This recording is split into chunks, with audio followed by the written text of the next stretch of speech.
கன்யாம் கனக சம்பன்னாம்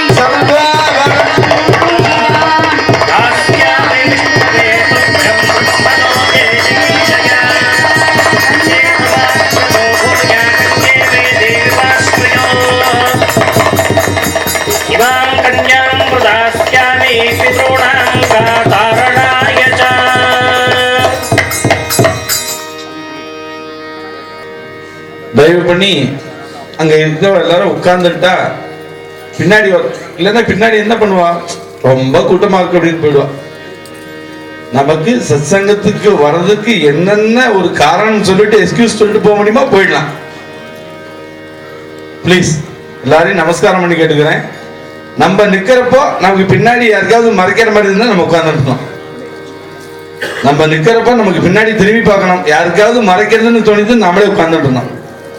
please தப்பா நினைச்சுக்க கூடாது. என்ன சுவாமி கல்யாணம் எல்லாருக்கும் வரணும்னு ஆசை இருக்கும், எல்லாருக்கும் தரிசனம் பண்ணணும்னு ஆசை இருக்கும். இந்த பக்கமும் தயவு பண்ணி முடிஞ்சவா உட்கார்ந்துருங்க. நம்ம ஊர்ல மாங்கல்ய தாரணம் ஆகிற சமயத்துக்கு நிறைய பேர் வருவா. இப்ப சுவாமிக்கு மாங்கல்ய தாரணமாக வருது. சாதாரணமா ஹோசூர்ல குளிர் ஜாஸ்தி. தனுர்மாசம் ராதா கல்யாணம் எப்ப பண்ணினாலும் உத்தமம். பிரேம பக்தி அதுல தனுர்மாசத்துல பண்ணக்கூடிய ராதா கல்யாணம் ரொம்ப வசதி. அதுலயும் தனுர்மாசம் 30 நாள் கிராம பிரதட்சணம் பண்ணி பண்றோம் இல்லையா, இந்த ராதா கல்யாணம் ரொம்ப ரொம்ப வசதி. அந்த ராதா கல்யாணத்தை இப்ப நம்ம பண்ணிட்டு இருக்கோம். 11வது வருஷமா பண்ணிட்டு இருக்கோம். போன வருஷம் 10வது வருஷம் கோலாகலமா பண்ணினோம். இந்த வருஷமும் கோலாகலமாவே நடந்துட்டு இருக்கு. எந்த ஒரு ஃபங்க்ஷனும் பொருள் உதவி இல்லாம பண்ண முடியாது. நிறைய பண்ணிருக்கள் நீங்க பண்ணினதுனால இந்த உற்சவம் நடந்துட்டு இருக்கு. எல்லாத்துக்கும் மேல உங்களோட ஹிருதயபூர்வமான பக்தியினால இந்த உற்சவம் நடக்கிறது. இந்த உற்சவமும் இந்த கோவிலும் நடக்கிறதுக்கு காரணம் என்னன்னா, இங்க வரக்கூடிய பக்தாளோட ஆத்மார்த்தமான பக்தி தான் முதல் காரணம். ஓசூர் ஒரு இண்டஸ்ட்ரியல் ஏரியா அப்படிங்கிறதுனால சம்பந்தப்பட்ட சப்ஜெக்டே எடுத்துக்கிறேன். மூலா நட்சத்திரத்துக்கு வர்றவாளுக்கு அது ரிப்பீட்டடா இருக்கும். பரவாயில்லை, நிறைய பேர் புதுசா வந்திருக்கனால சொல்றேன். காஞ்சி மகாபிரிவா நடமாடும் தெய்வம்னு அத்தனை பேருக்கும் தெரியும். தான் தெய்வம்னு எத்தனையோ இடத்துல ப்ரூவ் பண்ணிருக்கார். அந்த மகான்கிட்ட ரொம்ப பக்தி உள்ள ஒருத்தர், பெரிய தனிகர். அவர்கிட்ட போய் ஒருத்தர் சொன்னார், இவ்வளவு பணம் வச்சிருக்கியே என்ன பிரயோஜனம், அதுல நீ போறப்ப ஒண்ணும் வந்துடாது. நாம மாத்திரம் சொல்ல,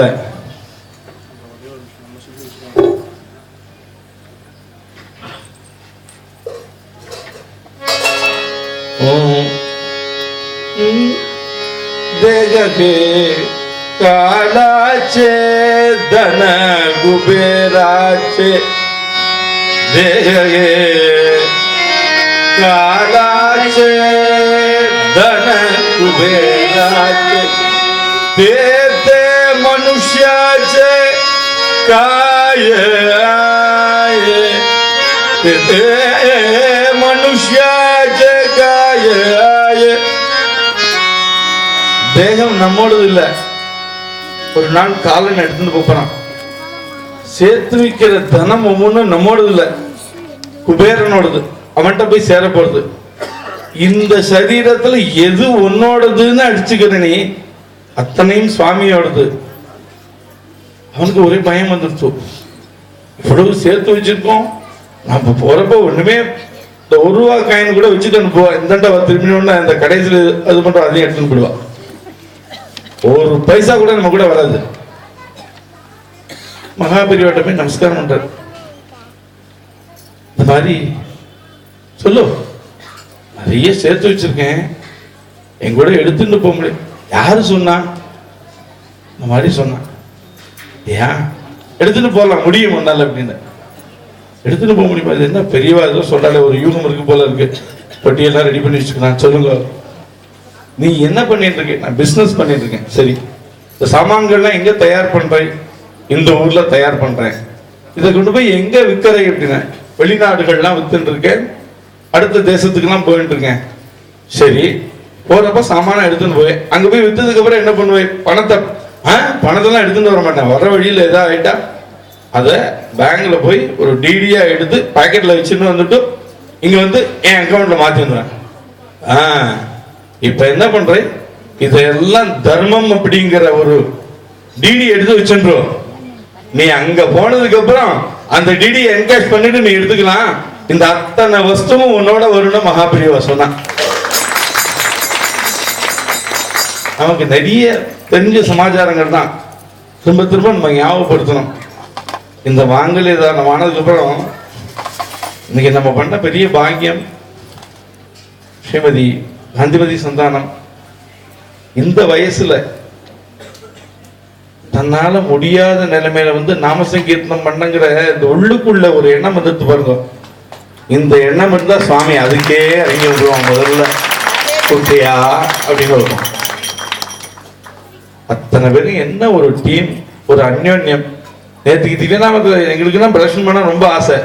ஆனா அவரோட ஒரு இன்வால்மெண்ட்டை பார்த்தோன்னா நாங்கெல்லாம் ஒதுங்கிட்டோம். இவ்வளவு ஸ்ரத்தையா பண்ணிட்டு இருக்கா. சிவ பூஜையில கரடி புகுந்த மாதிரி நம்ம தான் இன்னைக்கு சாயங்காலம் ஆட போறவன் மூலம் எடுத்து நம்ம போய் அப்ப அடிக்கலாம். அவ அவ்வளவு நன்னா பண்றப்போ அவளை கூட்டின்னு வந்து அனுபவிக்கணும் அப்படின்னு ரொம்ப நன்னா நடந்து, ரொம்ப கம்மியான ஆடியன்ஸ் தான் இருந்தா, பட் ரொம்ப நன்னா நடந்தது, ரொம்ப சௌக்கியமா அமைஞ்சது. அப்படி ஒரு ஆத்மார்த்தமான பக்தி உள்ள ஒரு மாமி. நாம கூப்பிட்ட குரலுக்கு நம்ம கல்யாணராமன் மாமா சொன்னார், இந்த மாதிரி அவளை கூப்பிடலாமே அப்படின்னு. நாம அவளை கூப்பிட்டு கல்யாணம் பண்ணல, நம்ம ஆஞ்சநேயர் யாரை இங்க வரணும்னு நினைச்சு பண்றோம். நாம பத்திரிகை அடிச்சோம், நாம கூப்பிட்டோம் கிடையவே கிடையாது. சுவாமியோட ஒவ்வொரு சங்கல்பமும் இங்க நடந்துட்டு இருக்கு. அவரோட ஆசை ஆமி வந்திருக்கு, அவ குழுவினரோட. எல்லாத்துக்கும் மேல நேற்றுக்கு கடையநல்லூர் ரகுநாதாஸ் மகாராஜோட பிரவச்சனத்தை கேட்டோம். சின்ன வயசு, அந்த இத்திரையுண்டு சிட்டுல என்னெல்லாம் விஷயம், பகவத்கீதை என்ன, ராமாயணம் என்ன, மகாபாரதம் என்ன, அத்தனையும் கரைச்சி குடிச்சு ஒவ்வொன்றுத்துக்கும் விட்னஸ் கையில எடுத்து கொடுக்கிறார். இதுதான் எல்லாத்துக்கும் மேல நாமதேவ மகாராஜோட பரம்பரை பத்தி சொன்னார். நாமதேவருக்கு சமாதி யார் கொடுக்குறான்னா விட்டலன் தான் கொடுக்குறான். நேர இன்னைக்கு பன்றிபுரம் போறப்ப தெரியும், நான் அந்த நாமதேவ் பாடியை தாண்டி தான் உள்ள போக முடியும். அந்த நாமதேவ் பாடியில அவ குடும்பத்தில் உள்ள அத்தனை பேரும் வந்து இருக்கிறா. விட்டலன் கண்ணத்து ஜலமா வந்துட்டு இருக்கு. இன்னும் கொஞ்ச நேரத்தில் நாமதேவர் சமாதி எடுத்துக்கு போற. சாட்சாத் பிரபு அவன் என்ன நினைச்சா, நாமதேவருக்கு இன்னும் 1000 வருஷம் கொடுக்கலாம். நாமதேவர் அவரோடவே வச்சுட்டு இருக்கலாம். மனுஷ ஜென்மா எடுத்து வந்தாச்சே அப்படின்னு சமாதியில இறங்கின அப்புறம் விட்டலன் ஒவ்வொன்னு அழறானா. உட்கார்ந்துட்டு ருக்மணி கேக்குறானா, நீ ஜெகத்பதி, உன் கண்ணுல ஜலம் வரலாமா, எதுக்கு நீ அழறேன்னு? அப்பா, பக்திங்கிற ஒரு கண்ணாடி உடஞ்சி போயிடுத்துமா, இனிமே அந்த கண்ணாடி என்னங்க எங்க கிடைக்கும் தெரியல. பிரேமஸ்வரூபம் நாமதேவ் மகாராஜ் நேற்றுக்கு பிரவச்சனத்தை சொன்னார்.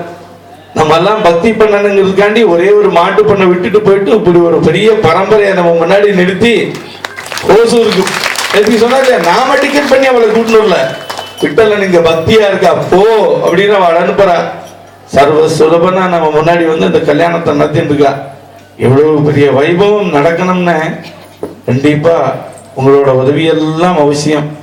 இது முடிஞ்சதுக்கு அப்புறம் 2 தாம்பாளம் எடுத்துட்டு வருவா. என்னென்ன சேர்க்கணுமோ நீங்க சேர்க்கலாம். நம்ம கோவில்ல பிரதி மூலா நட்சத்திரமும் காத்தால ஹோமத்துல ஆரம்பிச்சு ராத்திரி பஜனை வரைக்கும் கிட்டத்தட்ட 3500 ரூபாய். சாயங்காலம் பஜனை இன்க்ளூடிங் மைக் செட்ல இருந்து பிரசாதத்துல இருந்து எல்லாம் சேர்த்து 3500 ரூபாய் ஆகுது. ஒரு வருஷத்துக்கு 12 இல்லைன்னா 13 மூலா நட்சத்திரம் தான் வருது. தயவு பண்ணி அது தெரியாதவா யாராவது இருந்தா கூட, இன்னைக்கு மூலா நட்சத்திரம், சாயங்காலம் ஆஞ்சநேய உற்சவம், அவர்கிட்ட சங்கல்பம் பண்ணிங்க, ஆஞ்சநேயா ஒரு மூலா நட்சத்திரம் என்னோட பொறுப்புன்னு சொல்லி சாயங்காலம் கொண்டு வந்து நீங்க ரிஜிஸ்டர்ல பேரை எழுதிங்க. அந்த சுவாமி அதுக்குள்ள பலத்தை கொடுத்து அதை நடத்துவான். இந்த மாதிரி வைபவத்துக்கு உங்களால் என்னென்ன காணிக்க முடியுமோ அது முடிஞ்ச உடனே பாத சமர்ப்பணை பண்ணுவா.